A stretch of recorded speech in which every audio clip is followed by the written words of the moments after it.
Hi guys, welcome back to my channel. I hope you guys are well and okay. We are Auntie Sangere already. So today is Sunday, so we're at home. We've got no plans today. We're just gonna be at home, and my auntie's come and she's gonna cook Ebbeh. Yep, so I'm gonna show you guys how we cook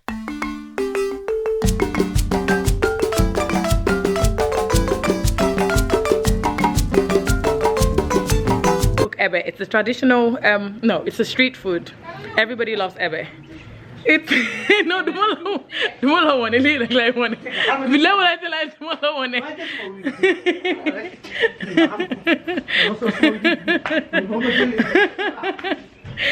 So yeah, so it's a street food. It's got cassava, lemon, and so many, so many different things that we mix together.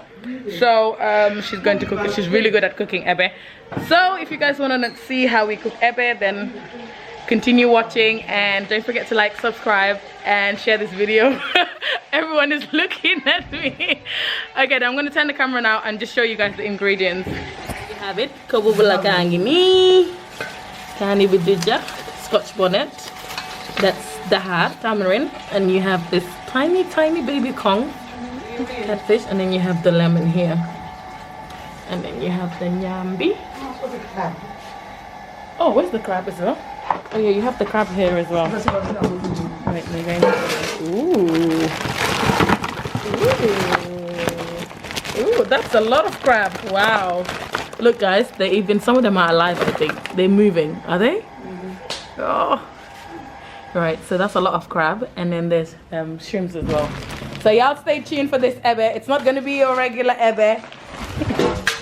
You know, look at Myra. That's Myra there, behind Auntie Combe's back. The sun is too hot, bless her.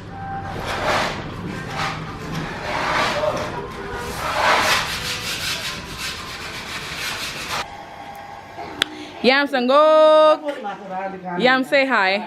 Hi. Yams is the one cooking the Ebbeh. She's the best. Hi, snappers. She cooks the best Ebbeh. This is YouTube. Ah, okay. Hi, YouTube channel. Yes. That's my sweet auntie. A lot of you guys know her. Yamunda kes rek. I'm on Snapchat.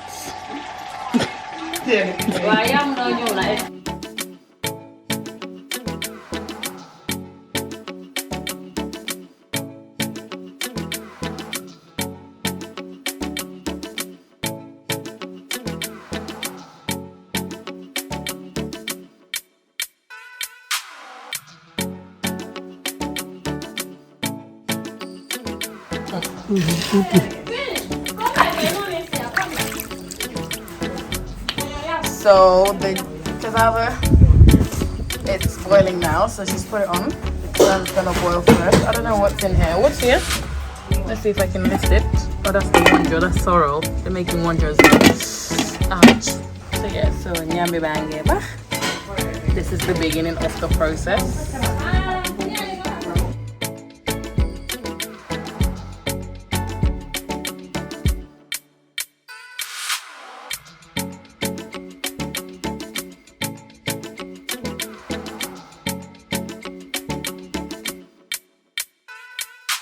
Ebbeh bangeba. Hangken. Ya murek si Ebbeh.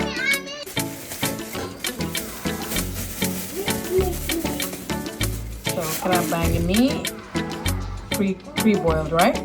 And boiled with pere, and then air bangini, so safali, dahar, kani, lemon, everything mixed together.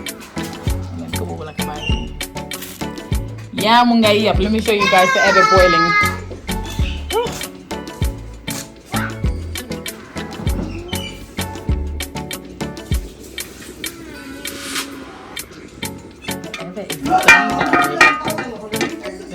It's done. Oh my god.